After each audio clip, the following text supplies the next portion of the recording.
జగన్ చేసిన తప్పులు సరిచేయాలంటే అలాంటి తప్పులు పునరావృతం కాకూడదు. మరొక అంతకంటే పెద్ద తప్పు చేయకూడదు.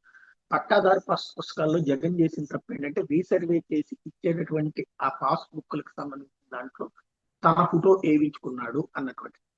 అదే సందర్భంలో అది మన సొంత భూములకు కూడా వేయించుకుంటున్నాడు కాబట్టి అది జగన్ ఆస్తి కింద చూపెడతాడు. కానీ తర్వాత ఈ ప్రభుత్వం వచ్చాక అసలు లోగోలు కలర్లు ఇవన్నీ మార్చేసేసి ఒక సామాన్య పట్టాదారు పాస్బుక్ ఇస్తామంటూ నమూనాను చూపించి దాదాపు ఏడాదిన్నర అయింది దగ్గర దగ్గర. ఆ ప్రభుత్వం రాగానే 2-3 నెలల్లోనే.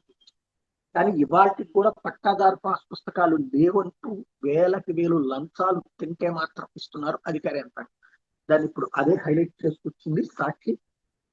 చంద్రబాబు ప్రభుత్వం కక్ష సాధింపులకు రైతులు వెలవలాడుతున్నారు కదా. ప్రభుత్వంపై అక్కస్తో రైతులకు పట్టాదారు పాస్ పుస్తకాలు జారీ నిలిపివేయడంతో గ్రామాల్లో ఆందోళనకాల పరిస్థితి నెలకొంది. వాటిపై అప్పటి సీఎం జగన్ కుటుంబం ఉందనే కారణంతో ఏడాదిగా పాస్ పుస్తకాలు జారీ నిలిపేసి గత ప్రభుత్వం ఇచ్చిన లక్షలాది పట్టాదారు పాస్ పుస్తకాలను వెనక్కి తీసుకుని కొత్తవి ఇస్తామని చెప్పిన ఇప్పటి వరకు ఆ పని చేయలేకపోయింది.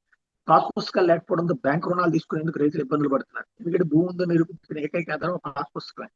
వైఎస్ఆర్సీ ప్రభుత్వంలో దేశంలో ఎక్కడా లేని విధంగా రాష్ట్రంలోని 8,000 గ్రామాల్లో భూములు రీసర్వేని పూర్తి చేసి సంబంధిత రైతులకు క్యూఆర్ కోడ్ తో పాస్ పుస్తకాలు అందజేస్తే ప్రతి రైతుకి ఆధార్ నెంబర్ తరహాలో ఒక యూనిక్ ఐడిని కేటాయించింది. రికార్డులో కానీ భూమిపై కానీ ఎటువంటి ట్యాంపరింగ్ లేకుండా చేశాం అన్నటువంటిది చెప్పుకోవచ్చు. బట్ చేసిన ఏకైక తప్పు ఏంటి అంటే ఆ రోజు జగన్ బొమ్మను పెట్టడం. ఎవరు కూడా మన భూమికి ఆయన బొమ్మ ఏంటి అన్నట్టు ఖచ్చితంగా అది రాయడంలో తప్పలేదు, అది గొడవ చేయడంలో కూడా తప్పలేదు.